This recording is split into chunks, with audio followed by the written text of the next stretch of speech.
Bonjour à tous, bienvenue, merci de vous installer. On est très heureux que vous soyez.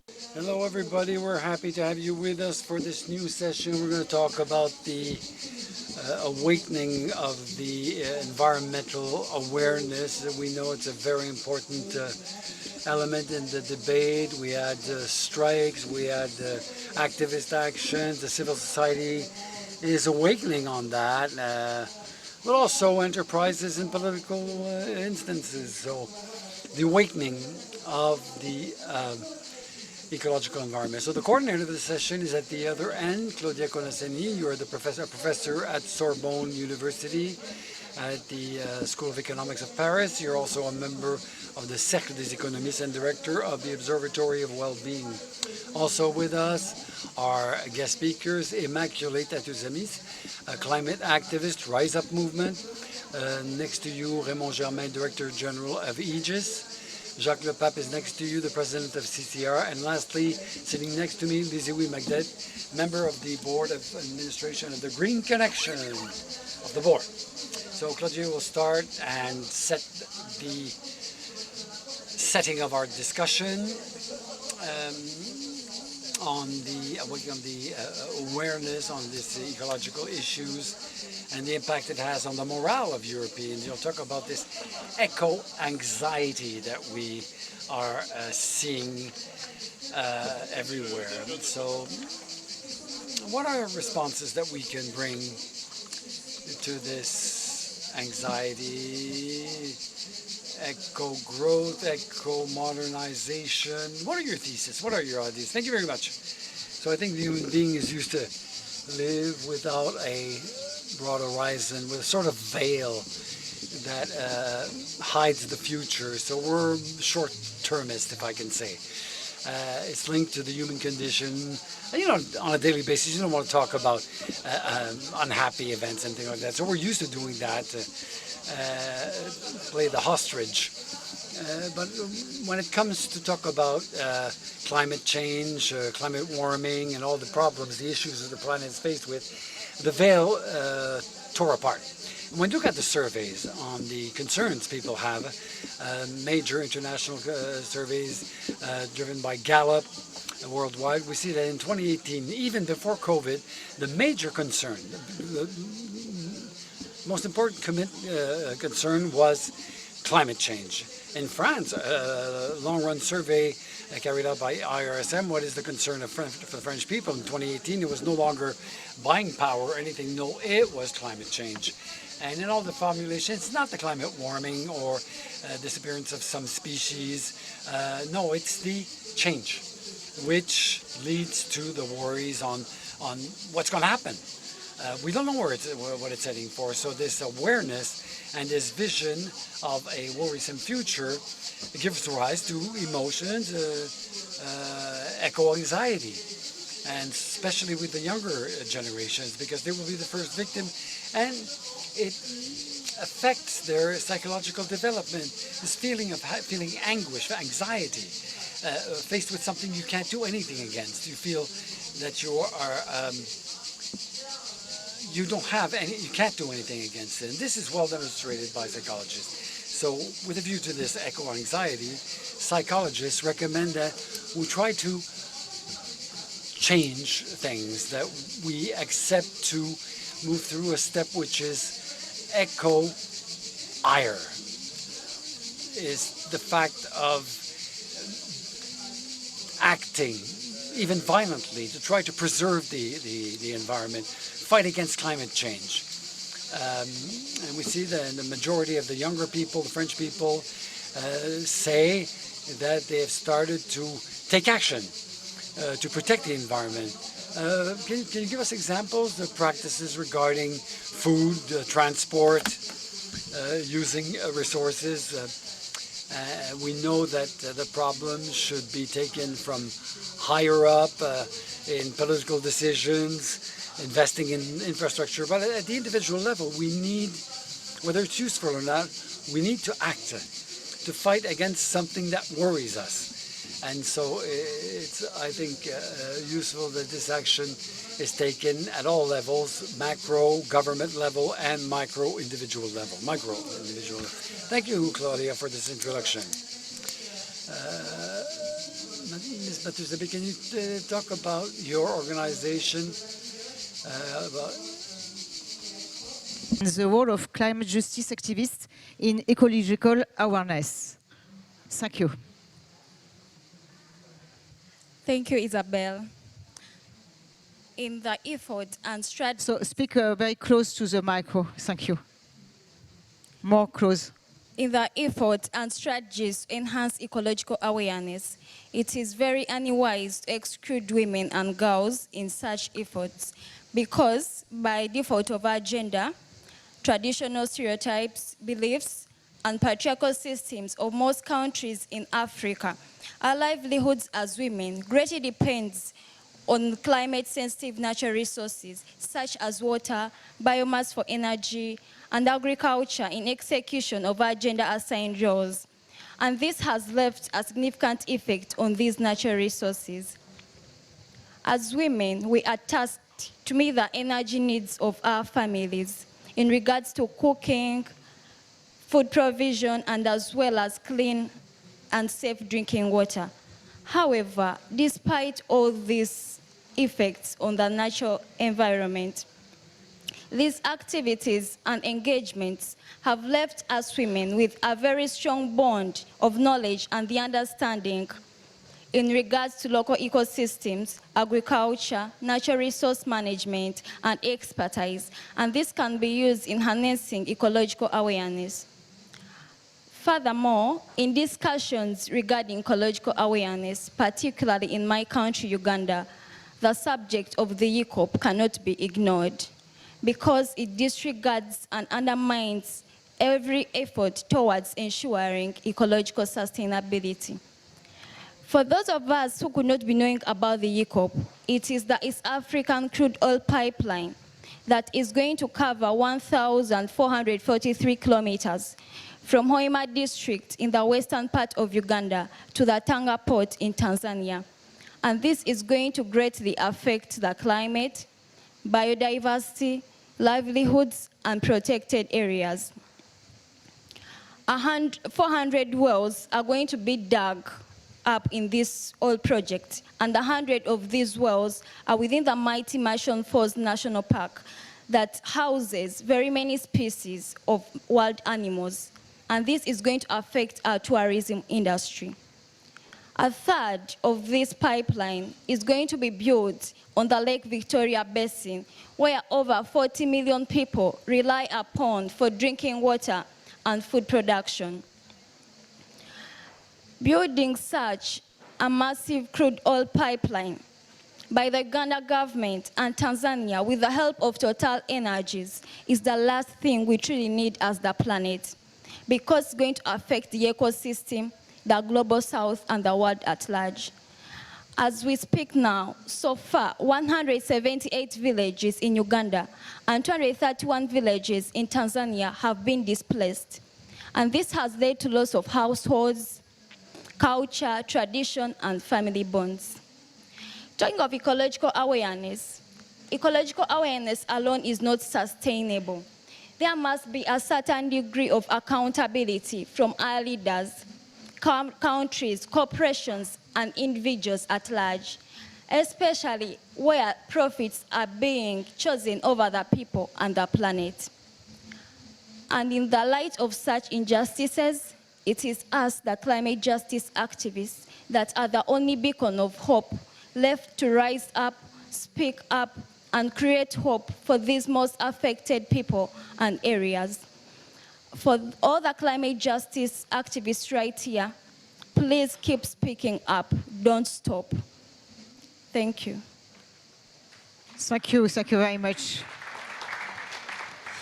Laurent Germain, alors vous, votre raison d'être, c'est... Laurent Germain, your reason of being is to design, operate intelligent infrastructure that respond to the challenge related to this climate emergency, which enable to develop the territory propose a balanced development, that you want to be sustainable and resilient. So with your trade and your specialty, you are involved directly in the awakening of ecological environment awareness. I'm sorry. Yes, we are in a paradox right now, which explains part of this anger. Um, why? Because the world population will increase by 2 billion individuals by 2050, and to propose a home to these populations, to help them move around. We'll have to build public buildings, build infrastructure, and the buildings and infrastructure are responsible for more than 50% of greenhouse gases emissions. So quantitatively, in the 20 years to come, the number of these buildings and infrastructure will increase, and so the gas emissions will grow accordingly. And everybody, the governments, local authorities, enterprises are committed to reduce these emissions. So how do we solve this paradox of a trend that is rising and commitments that are aimed at lowering emissions? Well, it's the engineers that have the key to solve this paradox, aiming at designing infrastructure that are more respectful of the environment. And how do we proceed for that? At Aegis, 60%, 70% of the projects we design, railroad, are eco-design, i.e. our engineers and the work they do, they ask themselves what is the best technical solutions, what materials are better to minimize the impact on the environment with real impact. The innovation that we designed for the largest high school in Rennes, thanks to eco-designing, enabled to reduce by 60% the energy consumption of this building, a high school. So technical solutions exist, and it's a major stake and challenge. Today, the population is not aware of that. What the population sees today is that 2022 was a record year in terms of gas emissions, with more than 30 gigatons of CO2 emitted, a historical record. The month of June was the hottest month on the planet, with 17 degrees as an average. So there's a difference between the speeches that are commitments that are taken and what we observe in the field, in reality. But I think we have to trust enterprises, corporations, engineering companies to find the technical solution that will enable to be more respectful of our environment in the future. Thank you very much, Laurent Germain, Jacques Le Pape. The CCR group has entered in this, is involved in this issue of awareness. You work on national disasters, natural disasters that you pay for. You're an insurance company that you cover the risks. So the risks will be covered differently in the future. Will it be more expensive? Will your insurance contract be more expensive? It's a good question.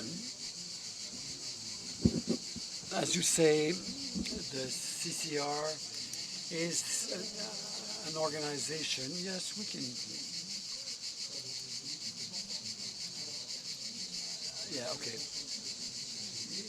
So I'm awakened now, ecologically awakened. So I think the CCR is an organization, a state body that assists insurance companies in covering claims for French citizens when they suffer the consequences of a natural disaster. And climate change, of course, leads to the fact that there are an increasing number of natural disasters and more and more serious. So what are we talking about? We're talking about floods from rivers, and you have to compensate the homeowners and businesses. A drought in 2022, exceptional drought period we had. A lot of people had cracks in their houses. They had physical problems on their houses, and of course they are covered by their own insurance contract. So we are, as you said, highly practical. We are upstream of the problems, so we are very much aware ecologically, and we see the anger of the people who suffer, who are victims in their everyday lives of the consequences of climate change. And that's where we intervene.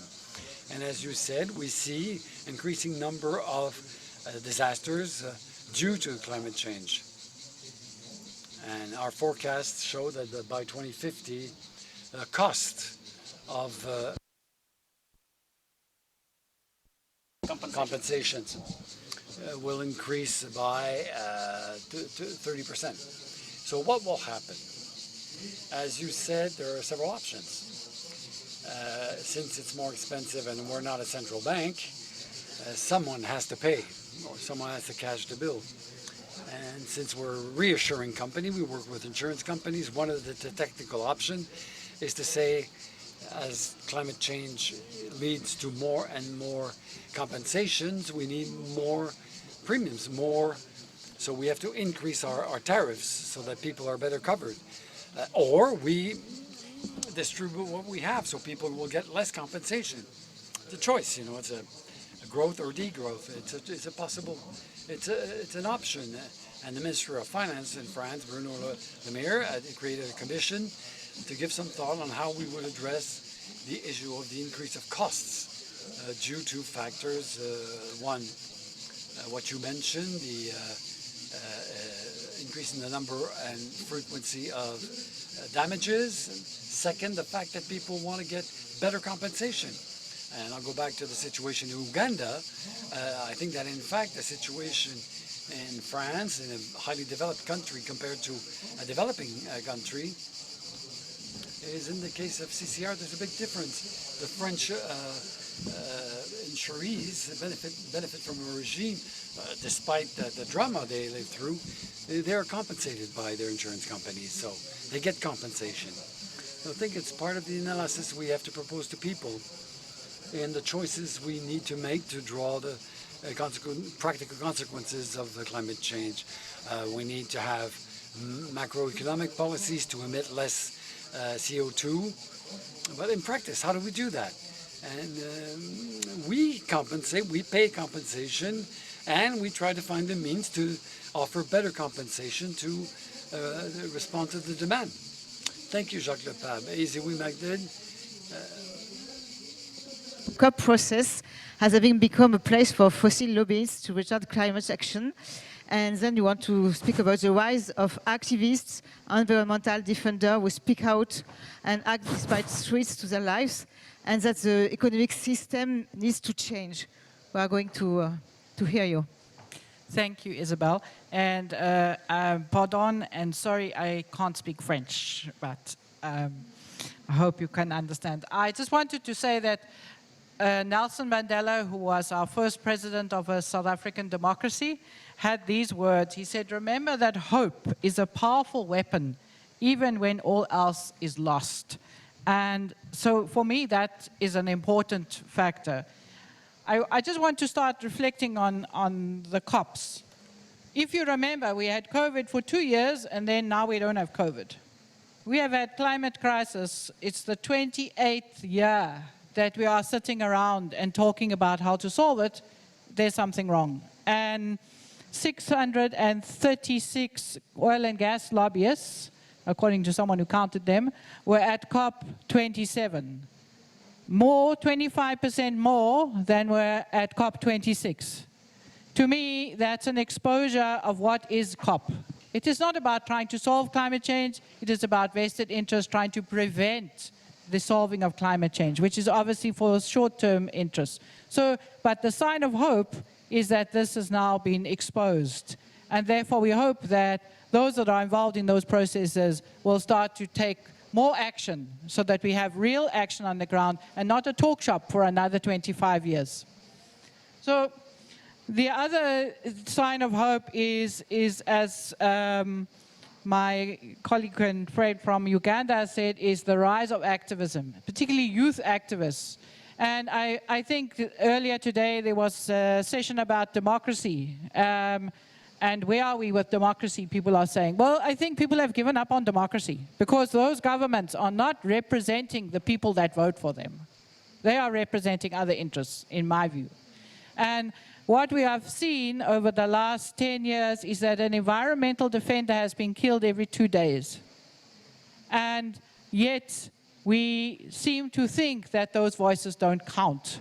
And I think it's because we are so far apart. I come from South Africa. People here make decisions, for example, on Total, sits in France, makes decisions, and who benefits in the end. So in South Africa, we had a conference to ban asbestos. And the transnational business leader stood up and said, you know, you can't make an omelet unless you break eggs. And one of those family men who was dying of asbestosis stood up and said, well, I am one of those eggs. And I think this is where we need to get to, is where people need to sit around and discuss. And then we have this power imbalance in the world. And what in South Africa we are seeing is that local organizations, communities on the ground are going to court and they are winning. And the courts are finding in favor of the communities and against the big corporations. And so for me, it comes down to how we measure success. Countries still look at GDP, but GDP has no ethics. It does not talk to fairness or inequality. It talks about converting everything to money. That's the value that you see it. So for me, if we are going to change the system, then we have to look at how do we measure success. What is prosperity? I heard this word earlier today. What is prosperity? Is it financial wealth? Is that what it's about? And if somebody else risks their livelihoods or dies because you have a comfortable lifestyle, is that okay? There's a lot of eggs being broken right now. And I think this is the kind of spaces where we start thinking of solutions, that we have to always think about fairness and equality. And which side of history do you want to be on? Thank you very much. Thank you. So, on va commencer le débat entre vous. Merci beaucoup. Let us start the discussion now. So let us start the discussion, and then we'll have a Q&A session, because you will have to take part in this debate. We need to have an interactive session. So along the lines of what you've said, what are the solutions that we can advocate? We start talking about those solutions. The growth. So what are the solutions that you would like to advocate? So Claudia first, what are the solutions that you would like to propose? Research, technological solutions, if possible, regarding the growth, to consume less. But I don't believe in that. Why? Something that we can see. We cannot consume less. This is visible. But of course, we can change the way we consume, our consumption patterns. Fast consumption, you buy, you purchase the same things. Fast fashion, for example. And we are depleting the planet. So basically, people consume and they are fed up with consuming, but people consume, they like it, and they continue to consume. So basically, with music and art, you can consume, you need to make an effort, and you will make the most of art and music in the long term. So less intensive consumption, less intense exploitation of resources, but we need to consume differently, maybe recycling, circular economy. Yes, of course. Yes, of course. What about you, Immaculate? Okay, thank you, Isabel. So, for all that we talked about, my solutions, I propose we should have more women in climate-sensitive sectors.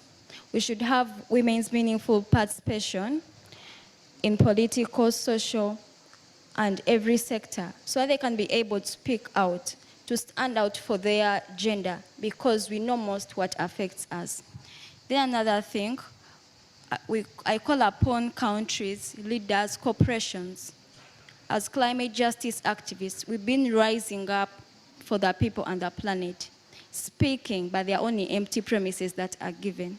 Speaking that they should divest now and stop funding fossil fuels and invest more in renewable energy. But none is being taken as an action. It's only empty promises. Like our colleague said, we've been having COPs all through. We are going to have the 28th COP, but the loss and damage fund is still empty. Climate finance should not be in form of loans. People at the front line of the climate crisis, the global south, we are literally suffering. Global north needs to pay up for the damage they've caused. It should just not be empty promises, not coming for conferences and just speaking and then it ends there. We need action.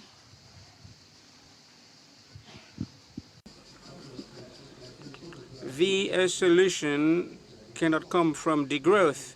There's a simple reason. Of course, we'll have to invest massively in renewable energies in order to reduce emissions.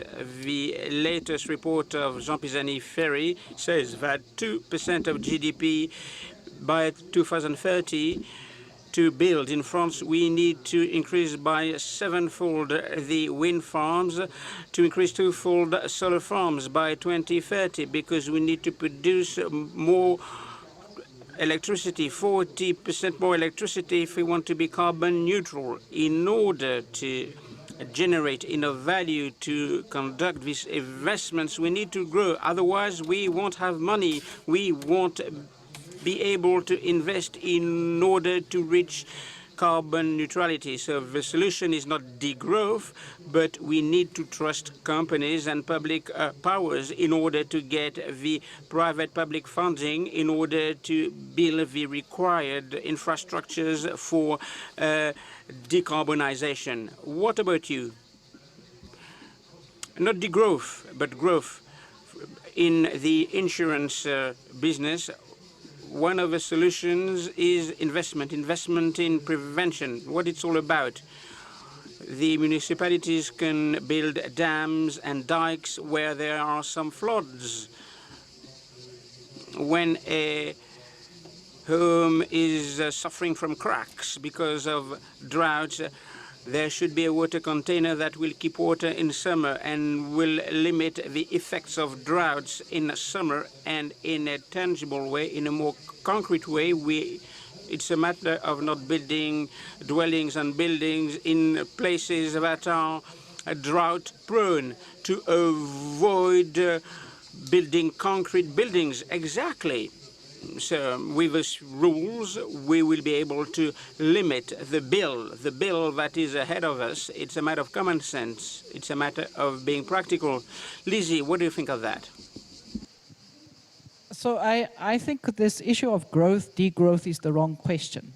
We should be looking at what do we need. So do we need schools? Do we need bridges? Of course we do. We need those things. But how do we make those decisions? It's a simple one. We need to really scale up renewable energy. But that also involves those rare earth minerals. And some of those, where the mining is happening, is going to cause destruction and abuse of human rights. So the best thing that I would say, the challenge I would make to every CEO here, is do you have anyone on your board or as your advisors from an affected community where your business is affected? Because that's the way. It's about decision making, how the decisions are made.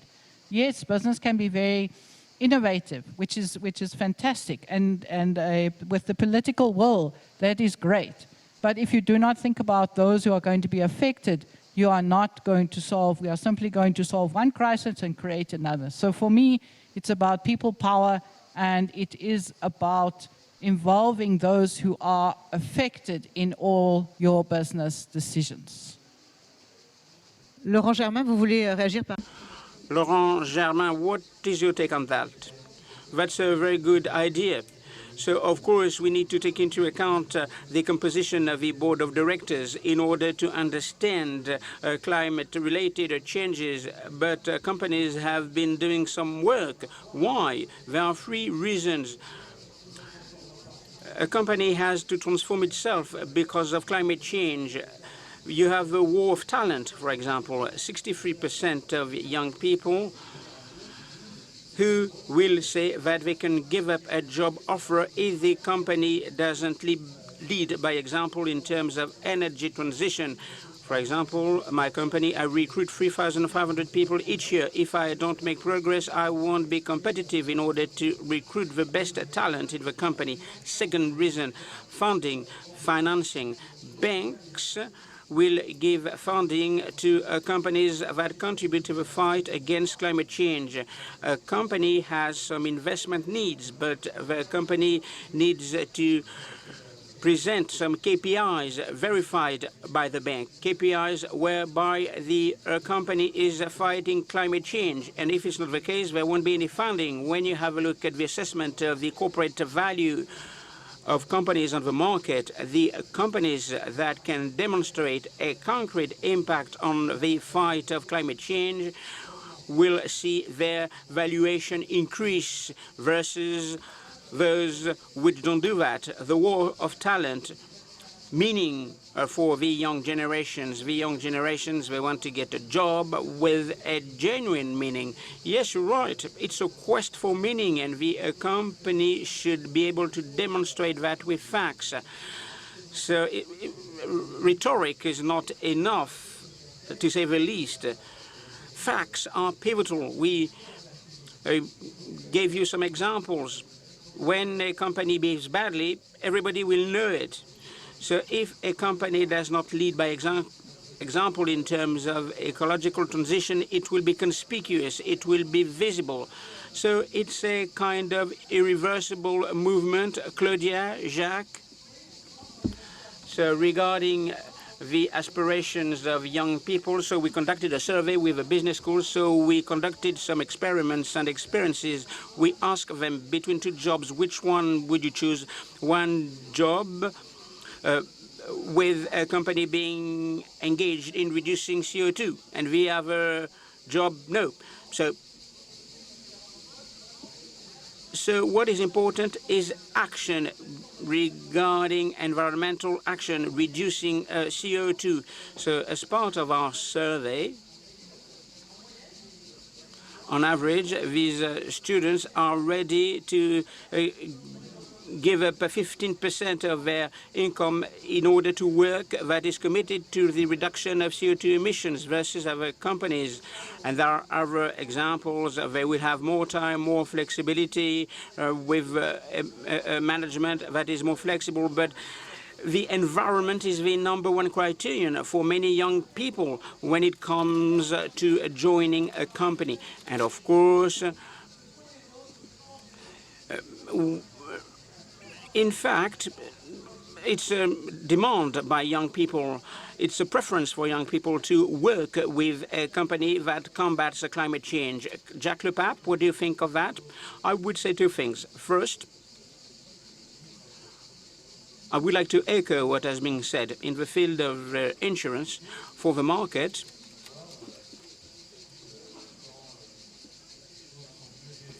When things are better managed environmentally, do we have to moderate prices? Do we have to decrease prices? Should premium increase in places where there are more disasters? But the choice is not easy. When you have to make a choice, you need to make a choice.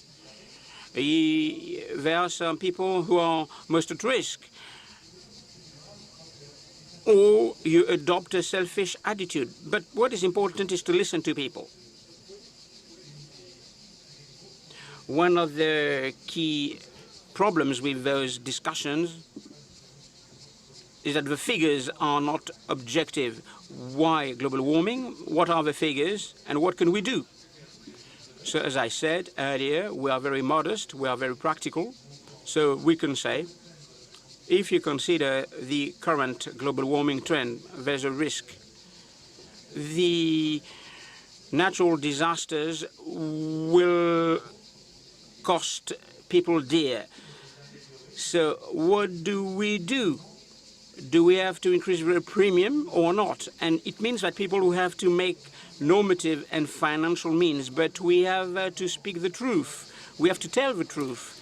And of course, it's important to come up with facts about the situation. And if you come up with facts, you can make some decisions within the board. And people will accept that. It's a matter of having a look at the situation, at reality. Of course, funding will be important. Environmental transition will have a cost, and we know that the cost will be high. Lizzie, you wanted to add something, the quest for meaning, young generations, the will for companies to respect the environmental standards, otherwise the talent will leave. The talent will leave. We won't have a world that is anything like we believe it. And if we take it round, people are desperate, and I think those with knowledge do see how bad it is. And maybe if we sit here, we think it's a warm day, but think about what is happening in the south. So for me, it's about power. If you say to somebody in a boardroom, we can go and invest in oil and gas, because if we have to compensate for people dying, it won't cost us very much because they are in Africa and the cost is less. So the power balance about who comes up with facts and how they are used is for me very critical. And the only way to deal with that is to involve those who are affected in those decisions. So we cannot sit here and say, well, we can make decisions in France for what is going to happen in South Africa, and that it's up to us. We sit here and we rely on a report. No, the people from South Africa must be in the room with the people from France in order to decide together whether this is a good decision. It's how a decision is made. And it shouldn't be about just money. Economics is not, to me, about just money. There should be ethics, fair play. It's about justice as well. We are in a very unjust world, and the climate crisis is making it more and more unjust. And the way to fix it is not do the same as we have done, but to start something a bit more radical. And we don't have the time to think about it too much. So I guess that would. Merci beaucoup, Lizzie. Oui. Immaculate. I beg the pardon of that question.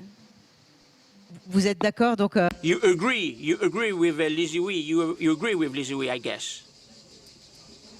Agree with her, because we need to listen to the most affected people, to the indigenous people, because they know what they are really going through. Fine, I come from Uganda. I know the climate crisis is a threat everywhere, but I cannot relate with the climate crisis happening in South Africa the way she does, because she comes from there. So it's important that everyone's voice is listened to, especially those on the front line of this crisis. The climate crisis is not in the future. It's a threat that's already robbing us of our present. So we truly need to act. I just wanted to add, to say that for those who think that they can continue as usual, business as usual, it's clear, there's a hope, there is a resistance. And that's what we are seeing. And those resistance is starting to affect the bottom line of companies who think that they only have to think about money. And so that is going to continue. And so what we need is innovation in the industry world, to innovation and working together. So that's the only way for me forward, and we have to think 50 years beyond our own lifetimes. Merci beaucoup. Oui, on peut l'applaudir. Merci, merci. Alors, j'imagine que vous avez pas mal de questions. I think that you have lots of questions, to ask to the different speakers. You raise your hand. Can you just pass on a mic? Can you just introduce yourself? Good afternoon. 2 points. So speak into the mic. I don't buy cleaning products. I don't buy detergents to do the washing. I don't buy a toothpaste. I make them. I save money and I protect the planet. And if everybody does that, some plants, some factories will close down. So we need to think about that. So people will have to be redeployed. People will have to find another job. So these people are entitled to work. There's another point that I would like to raise. I went to Lyon, to the Confluence neighborhood. There was an obligation in those neighborhoods and districts, zero emission buildings or positive emission buildings, energy-wise. Why can't we do that everywhere? Is it only a cost? Is it a short-term and long-term cost? Is it because we don't have enough people who are trained? These are my two questions. So Laurent will give you an answer regarding the buildings. So I've already given you an answer on buildings. When you work on buildings, you can reduce energy consumption in a significant way. This is one of the key drivers that we need to take into account. You are talking about energy sobriety, energy frugality. So you have taken a very good decision. You want to protect the planet. It's very powerful. Remember what the French people did when there were some risks of power cut last winter.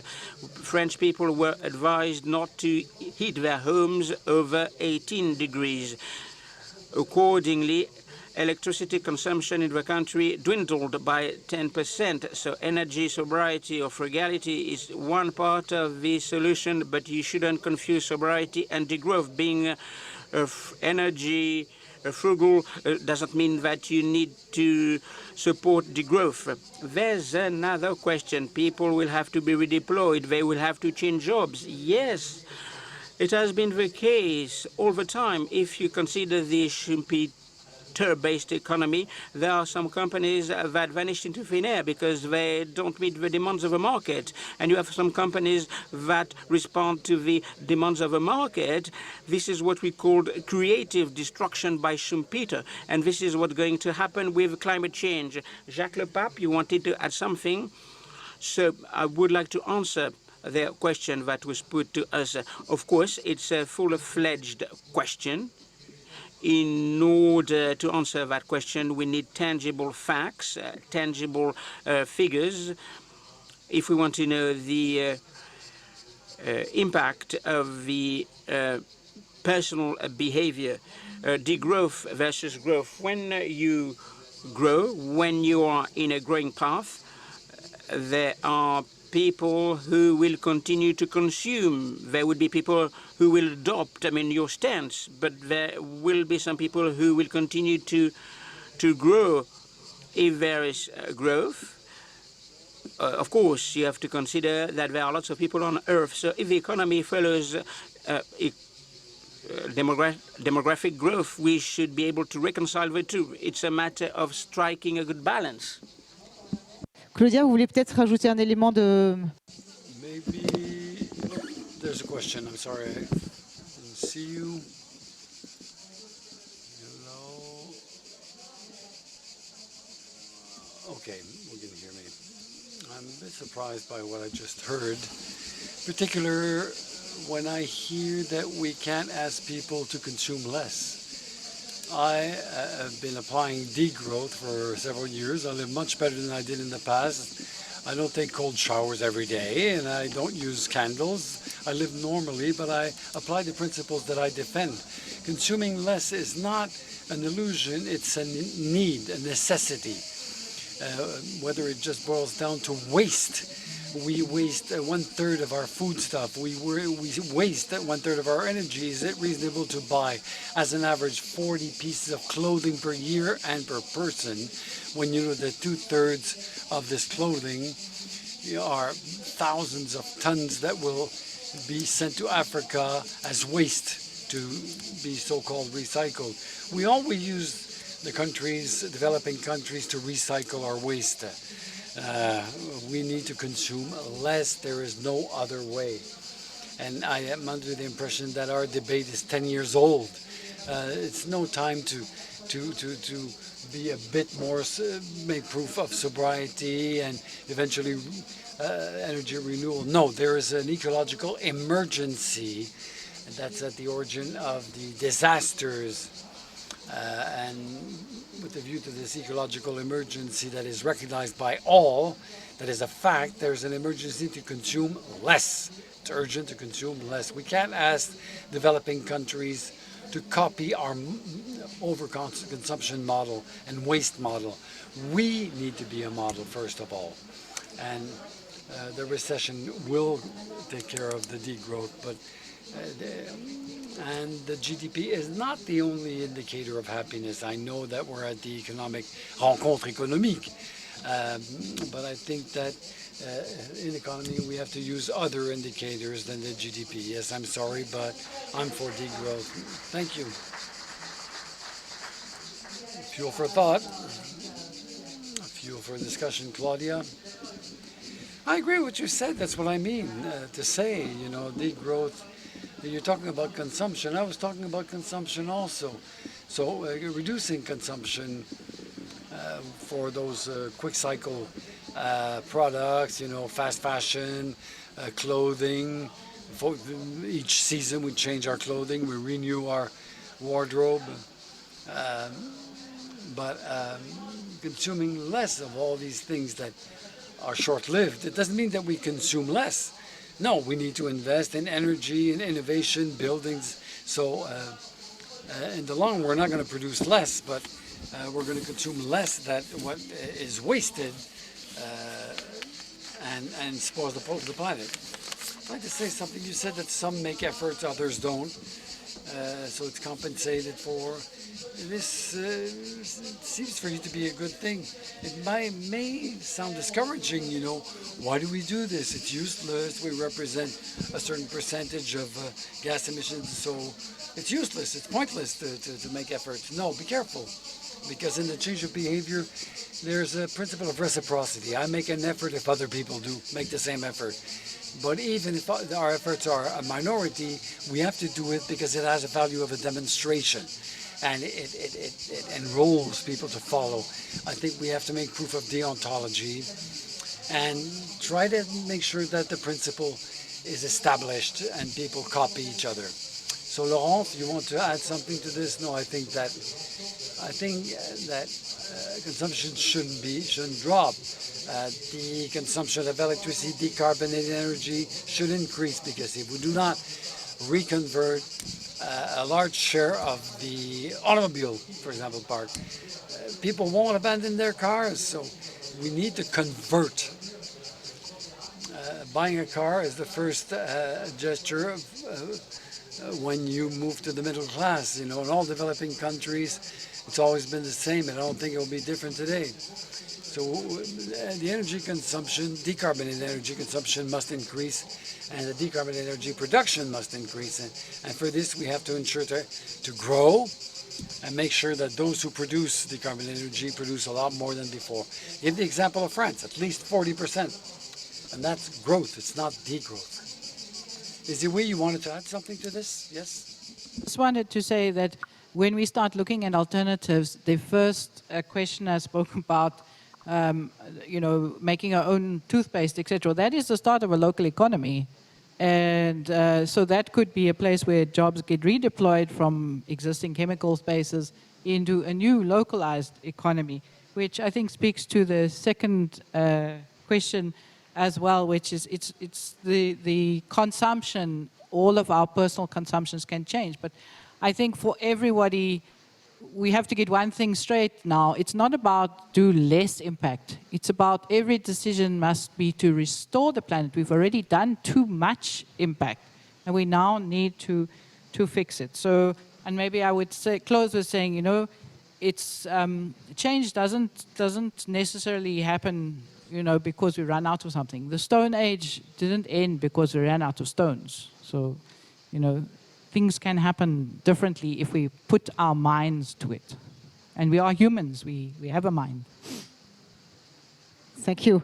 Jacques, un mot également de complément? Oui, merci. Juste un mot. Yes, just concrete statement. When we talk about waste, I think that common sense is the most efficient. If we look at our insurance business, for example, prevention and compensation. The choice is to say, do you spend money after to fix things or before, building dams and to protect your investment? So you have to make these choices soon, upstream. And I think it's this kind of reading that we make progress without having theological debates that had no impact with the view to the importance of the problem. Immaculate, you wanted to add something to this question? Like we said, it's okay to consume less, but this goes back to what has been invested in producing the less. What did we invest in? Before consuming the less, was the investment in something that was reducing the carbon emission, or because all this goes back to us investing in what is renewable. Yeah, because for every $1 invested in renewable energies is equivalent to 60 to 70% of job creation. Yes, we can consume less, but that we produce the less that we are consuming matters. Est-ce qu'il y a d'autres questions? Est-ce que vous avez d'autres questions? Any other questions? Yes, in the back.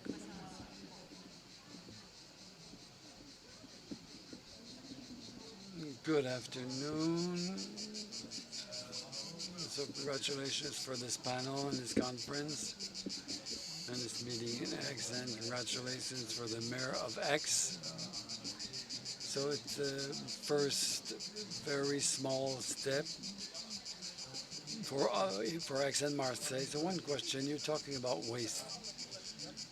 In the south, we consume a lot.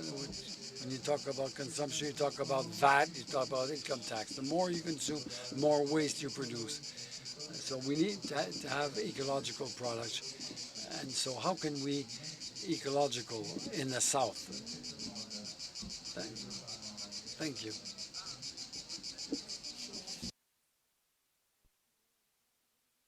So who wants to reply?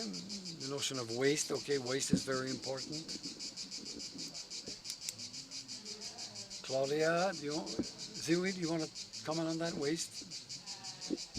Yeah, but I can make a suggestion.